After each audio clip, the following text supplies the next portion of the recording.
Most leaders recognize today that culture is critical to the success of our organizations.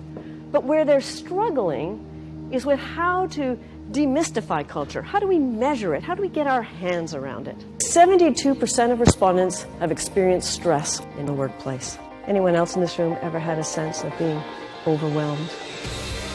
Today we're here to tackle a topic that affects all of us every day and in many different ways. We have an annual conference and we always set up the speakers, and Carol Ring was our keynote speaker to start off the whole morning.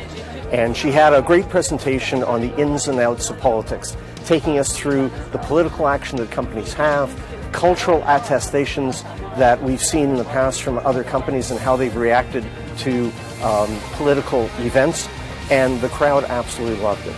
She brought everyone into the conversation, she brought the conversation to us, and allowed us to link on a basis that provided a great learning and an inspirational message to everyone in the room. I'm beginning to think that, wow, I think John thinks like everything's okay. Some things have been corrected, I get it, but John, wait a minute, like there's still problems here going on, whoa!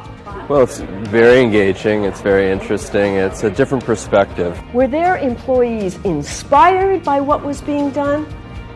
Or were they jaded by the opportunistic marketing? 86% of C-suite respondents believe their organization's culture is critical to business success. 51% believe their organization is in need of a major culture overhaul. And 45% don't even think their culture is being effectively managed. So our organization's culture is critical, some form of change is needed, and what we do have isn't being effectively managed.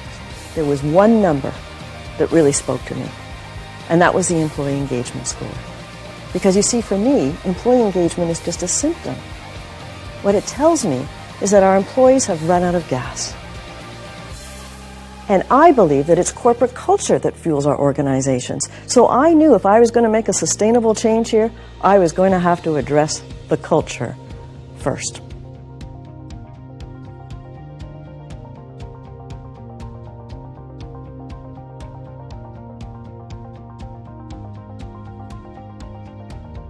And she challenged us as well to think about our own selves and to think about how we would react in certain situations and how our values might affect the culture and the political nature of organizations. It's always so inspiring when you speak to a group and you see those nodding heads and you know you've hit a really relevant button with the audience, and it just inspires me to want to get out there and help them do the very best that they can in their particular situation. Thank you.